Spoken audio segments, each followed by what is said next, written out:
حضرت سید آل مصطفیٰ عرف علی پاشا صاحب قبلہ،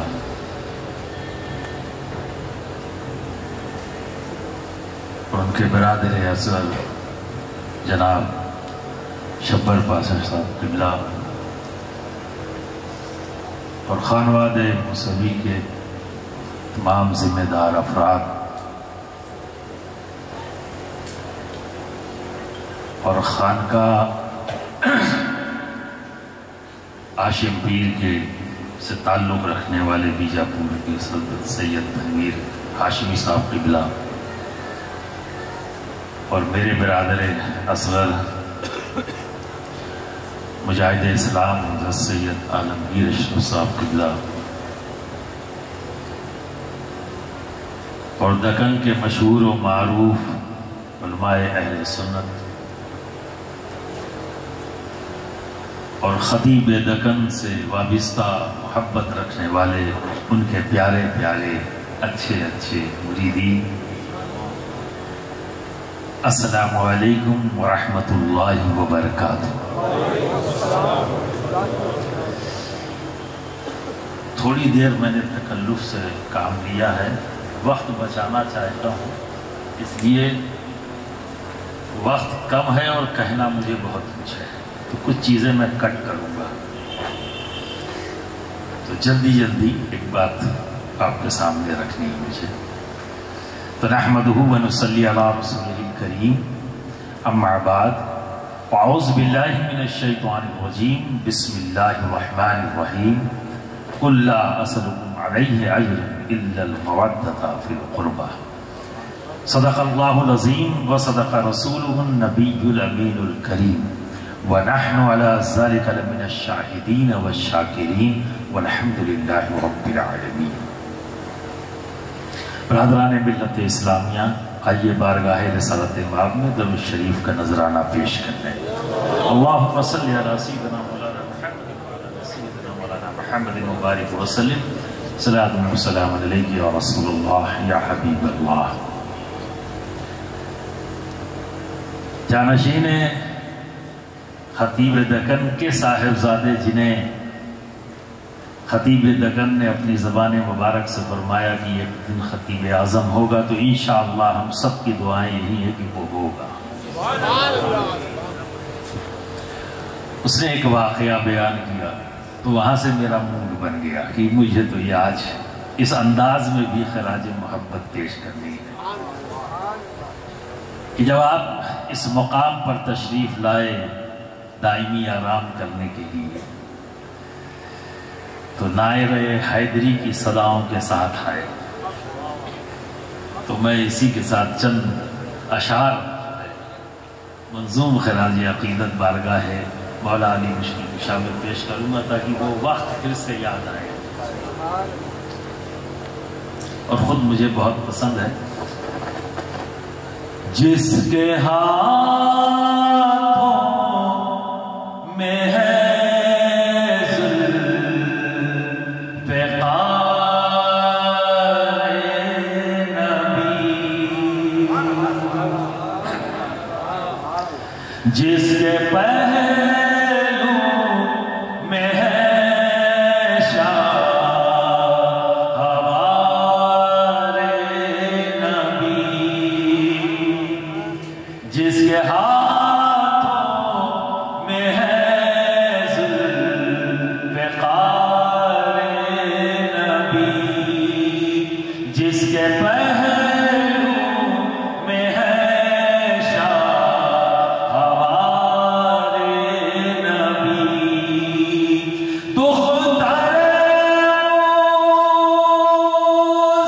مصطفیٰ جس کی دلہن بنی،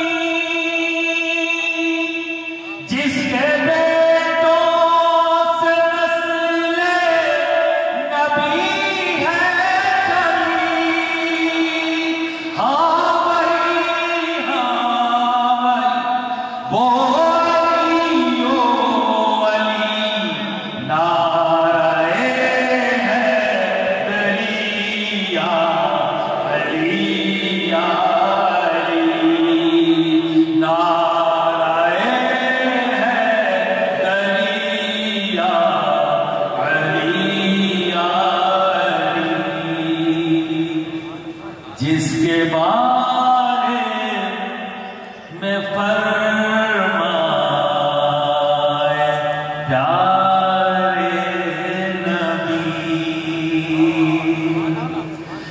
جس کا مولا ہوں میں اس کا مولا علی، جس کے بارے میں فرمائے پیارے نبی، جس کا مولا ہوں میں اس کا مولا علی، جس کی تقویٰ کی جگ میں شہرت ہوئی، جس کے بیٹوں سے رسم شجاعت چلی، ہاں وہی وہ علی او علی، نعرہ دریا علی یا علی، نعرہ دریا علی یا علی۔ یہاں بالکل منظری ہے، یہاں کوئی آپ پر فتویٰ نہیں لگا پائے گا، اس لیے کہ یہ دربار حضرت قادر پاشا کا ہے۔ ہاتھ اٹھا کر کہو نعرہ دریا علی یا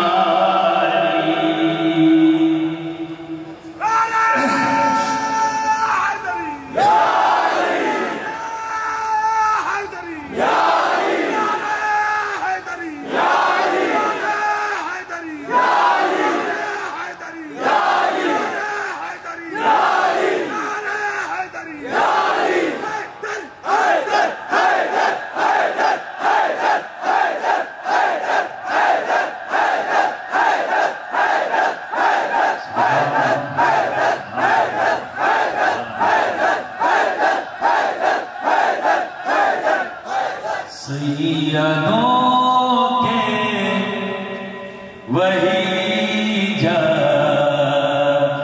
اعلیٰ بھی ہیں، میرے نانا بھی ہیں، میرے دادا بھی ہیں، سیدوں کے وہی جد اعلیٰ بھی ہیں، ان کے نانا بھی ہیں، ان کے دادا بھی ہیں، میرے مولا بھی ہیں، میرے آقا بھی ہیں، نجمی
محفوظ کر لیں، جب جانشین کی باری آئے تب کچھ میں بھی بول لوں۔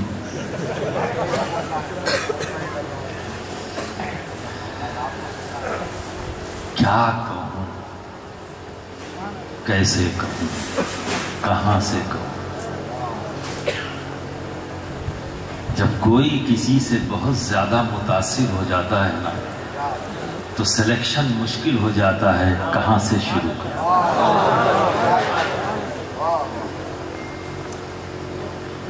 واقعات بہت ہیں، باتیں بہت ہیں، وقت کم ہے، پر کہنا بھی ہے، کہاں سے شروع کریں؟ بس ایک جملہ جو بہت مضبوط ہو سکتا ہے اگر آپ محسوس کریں، یہ خطیب دکن کی وہ ذات ہے جس نے اپنے دوران حیات، ظاہری حیات، سارے کارناموں پر روشنی پڑ چکی ہے۔ رد وہابیت، خطیب دکن آگے نظر آ رہا ہے۔ خارجیت اور ناصبیت، خطیب نظر آ رہا ہے۔ ایک چیز جس پر میں بہت دیر سے بیٹھا ہوں، فوکس نہیں ہوا۔ یہ سچ ہے کہ شمال اور دکن الگ الگ شمار کیے جاتے ہیں۔ بھئی یہ تو دکن کی ہے، شمال میں کیا ہو رہا ہے دکن والوں کو پتہ نہیں، جنوب میں کیا ہو رہا ہے اور جنوب میں کیا ہو رہا ہے شمال میں، الگ دنیا۔ تو اس الگ الگ دنیا کو ایک کرنے والی ذات کا نام ہے سید کاظم۔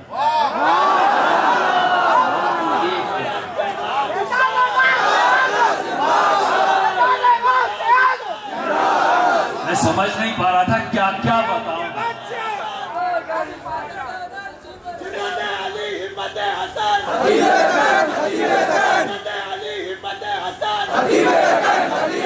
برسوں کی بنی ہوئی کھائی اور ایک بہت مختصر سی مدت میں ایک کر، اب اور کیا کروں؟ جدا کرنے والے سینکڑوں ہیں، ملانے والے کو اگر دیکھنا ہے تو دیکھنا، یہ تو مشکل ہے۔ رلاتے تو سب ہیں، ہنساتا کون ہے؟ دلجوئی کون کرتا ہے؟ تو سب سے پہلی ملاقات جب میں نے دیکھا نہیں تھا، سنا بہت تھا، لیکن اتفاق تک ملاقات نہیں۔ وہی کہتے ہیں شاید کہ جنوب اور شمال ایک پروگرام ہوا تھا جہاں پہ قریب 10 سال یا اس سے زائد وقت تک ایک ہی اسٹیج پر 1 سے لے کر 12 محرم تک حضرت خطاب فرمایا کرتے تھے بامبے میں، غالباً نل بازار، شاید وہ اس علاقے کا نام ہے، غالباً 10-12 سال کنٹینیو 1 سے لے کر 12۔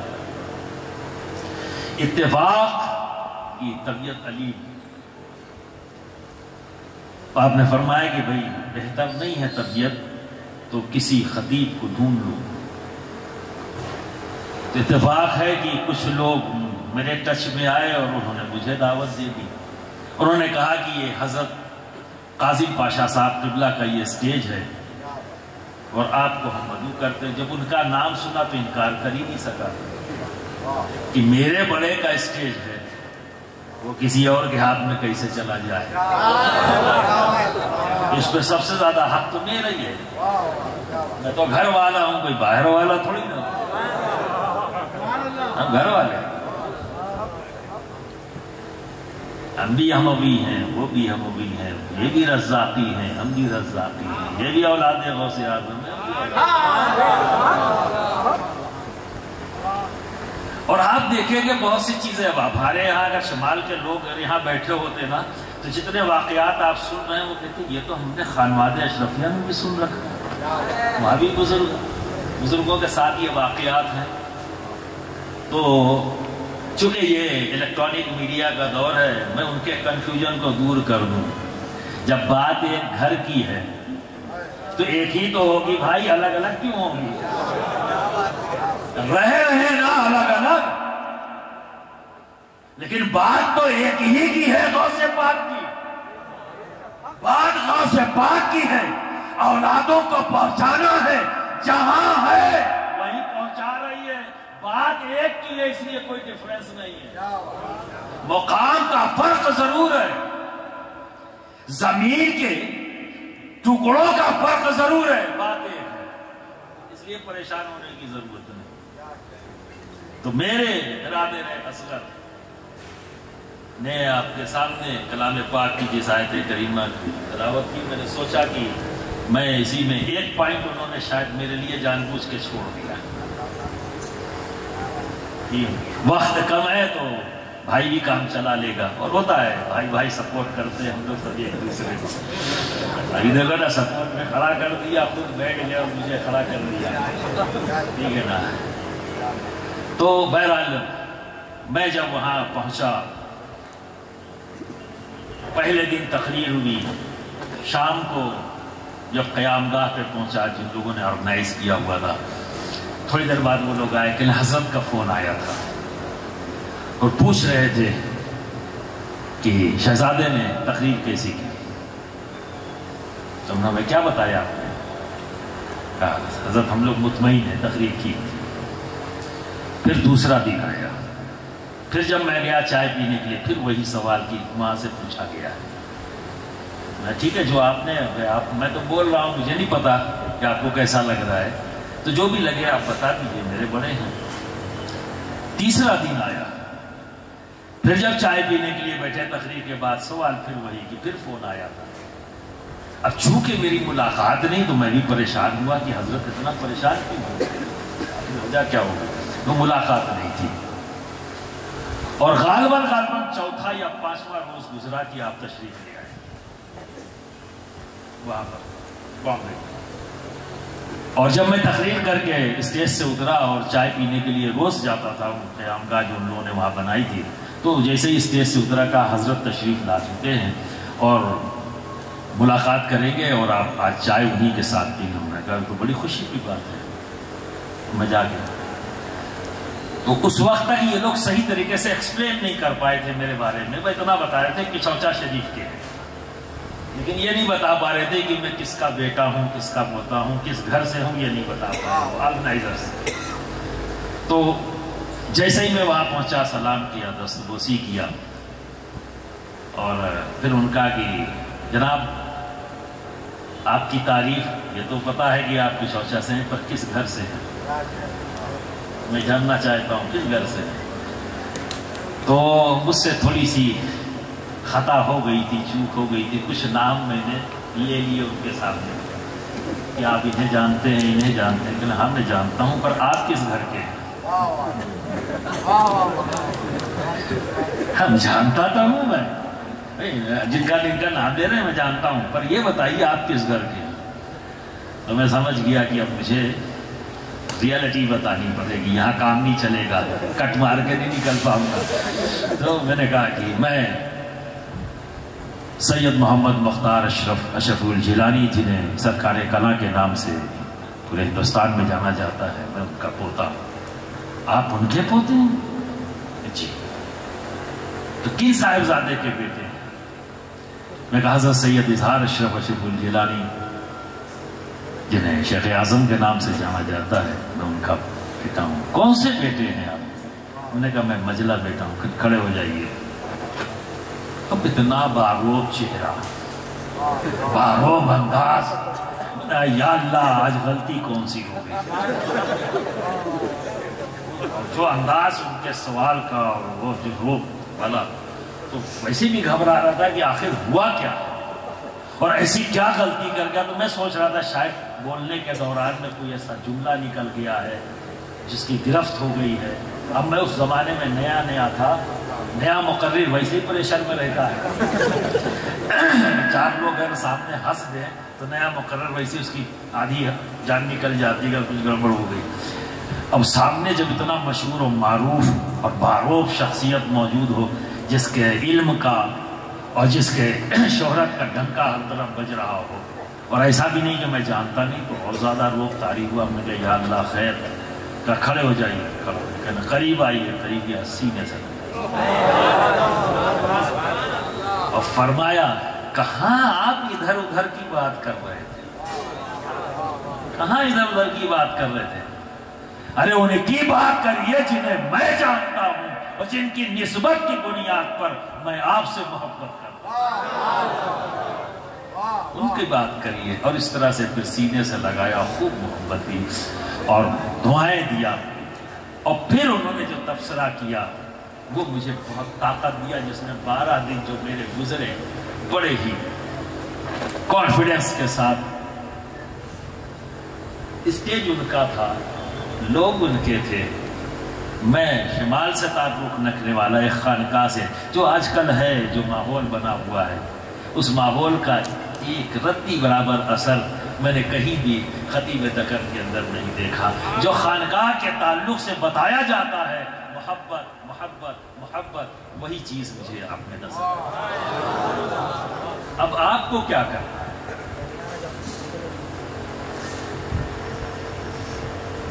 کیا کہا گیا؟ اکثر لوگ کہتے ہیں کہ جیسے کہ عالمگیر میاں صاحب نے کہا نا کہ اجرت، اس کو بہت اچھے انداز میں آپ کو ایکسپلین کیا، ٹیکس تو ٹھیک ہے، تمام تر عبادتیں یہ بھی ہماری دولت ہے، ٹھیک ہے نا، اور اس دولت کو بھی ہمیں وائٹ کرنا ہوگا، اور اس وائٹ کے لیے اجرت ادا کرنی ہوگی۔ اجرت کے طور پر کیا ہے؟ نبی کی آل سے محبت ہے نا، پر قرآن کی آیت جو ہے اس میں مودت ہے۔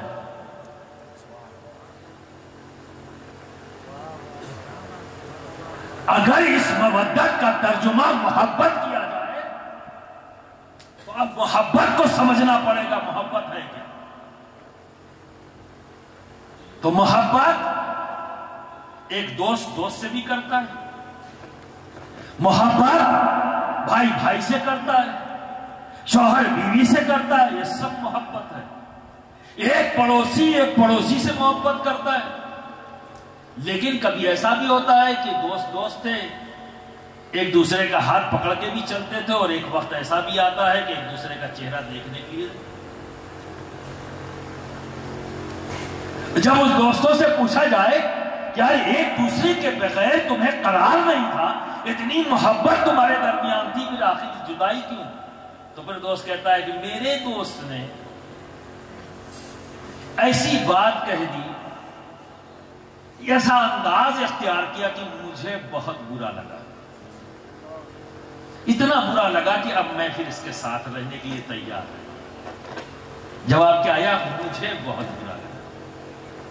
شوہر اور بیوی کے درمیان اختلاف ہو جائے تو کیا ہوتا ہے؟ بیوی اگر کلیم کرے شوہر پر دیے کہ انہوں نے ایسا کہہ دیا، مجھے بہت برا لگا۔ اگر بیوی سے شوہر اختلاف کر رہا تو شوہر کہے گا میری بیوی نے ایسا کہہ دیا، وہ مجھے بہت برا لگا۔ جواب کامن ہے، مجھے بہت برا لگا۔ پڑوسی بڑی محبت کے ساتھ رہے، لیکن اچانک جدا ہو گئے۔ جب سوال کیا جائے تو جواب کیا ملے گا؟ میرے پڑوسی نے مجھے ایسا کچھ کہہ دیا جو مجھے بہت برا لگا۔ جواب یہی کامن آ رہا ہے، مجھے بہت برا لگا۔ تو کیا سمجھ میں آیا؟ محبت اس کو کہتے ہیں جہاں پر اپنے وجود کا خیال باقی ہو۔ محبت وجود کے خیال کو باقی رکھتی ہے، اور جب وجود کا خیال ختم ہو جائے تو وہ عشق ہے۔ جب خیال وجود کا ختم ہو جائے تو عشق، اور عشق کس سے کرنا ہے؟ عشق کس سے کرنا ہے؟ نبی سے۔ عشق کس سے کرنا ہے؟ نبی سے۔ جب بات نبی کی آئے تو کچھ بھی نہیں، نہ میری اولاد، نہ میں خود، میری جان، میرا نفس، کوئی حقیقت اس کی نہیں جب بات نبی کی آئی۔ اور نبی سے عشق کرنے والے ان کے صحابہ نے، ان کے گھر والوں نے، ان کی اہل بیت نے ایک بار نہیں بار بار اس کا ثبوت دیا ہے کہ میرے آقا ہم آپ سے محبت نہیں عشق کرتے ہیں، کہ محبت میں ذات کا خیال باقی رہتا ہے۔ تو اگر صحابہ کو نبی سے فقط محبت ہوتی تو حد کے میدان میں دیوار نہیں بنتے، اپنے وجود کا خیال ہوتا نا تو دشمنوں کے سامنے سینہ لے کر کھڑے نہیں ہو جاتے۔ اگر حضرت بلال کو صرف فقط محبت ہوتی تو تبدیلی ریت پر نہیں ہوتے، نیزوں کا زخم نہیں سہتے، کیونکہ انہیں تو موقع دیا جا رہا ہے، مت پکارو، مت نام لو، مت کہو، مت کہتے، دل کا حال وہ کیا جانے، پکارنے مت کر، لیکن یہ بھی گوارا نہیں، کیوں؟ کیونکہ وہ محبت نہیں کر رہے، عشق ہے، اور عشق اسے کہتے ہیں جہاں وجود کا خیال ختم ہو جائے۔ اور ہمارے آپسی جتنی بھی ریلیشنز ہیں سب محبت پر کھڑے ہیں۔ بنیاد اس کی کیا ہے؟ محبت۔ ایک ماں اپنے بیٹے سے عشق نہیں کرتی، محبت کرتی۔ ایک باپ اپنے بیٹے سے عشق نہیں کرتا، محبت کرتا ہے۔ مثال دے دوں، گھر میں آگ لگ جائے اور غلطی سے بچہ رہ جائے تو اماں ابا دونوں باہر کھڑے ہو کے چلا رہیں گے، ارے بھائی کوئی ہے جو میرے بچے کو بچا لے، آگ میں جل جائے گا۔ باہر کھڑے ہو کہہ رہے ہیں بچے کو بچا لے، آپ بھی نہیں جا رہے ہیں، کوئی ہے کوئی بچا لے، خود نہیں جا رہے، کیوں؟ کیونکہ ذات کا خیال باقی ہے، ہمیں نقصان پہنچ جائے گا۔ اب قرآن تو مودت کی بات کر رہا ہے تو یہ کچھ اور ہے، فقط محبت دے کے کام نہیں چلے گا۔ تو مودت کیا ہے؟ جو قریب زیادہ ہے، ٹرانسلیشن وہ کیا ہے؟ انکنڈیشنل لو، غیر مشروط محبت، کوئی شرط نہیں لگا سکتے، کوئی شرط نہیں لگا سکتے، اور آج خارجیت اسی کا فائدہ اٹھا رہی ہے، اپنے آپ کو بچانے کے لیے۔ دیکھیے صاحب، میں تو سیدوں کا احترام کرتا ہوں، ان سے محبت کرتا ہوں، یہ سید، یہ سید، یہ سید، یہ سید، یہ سید، یہ سید، ان سے بہت محبت کرتا ہوں، اور پھر ان سے اتنے سے تو کرتا ہوں، اتنے سے کر لو گے تمہارا جرم ختم ہو جائے گا کیا؟ مجرم تب بھی ہو اس لیے کہ اللہ نے تمہیں حکم دیا ہے انکنڈیشنل، سمجھ میں آئے یا نہ آئے تم ایک ہی کام کرو گے، محبت۔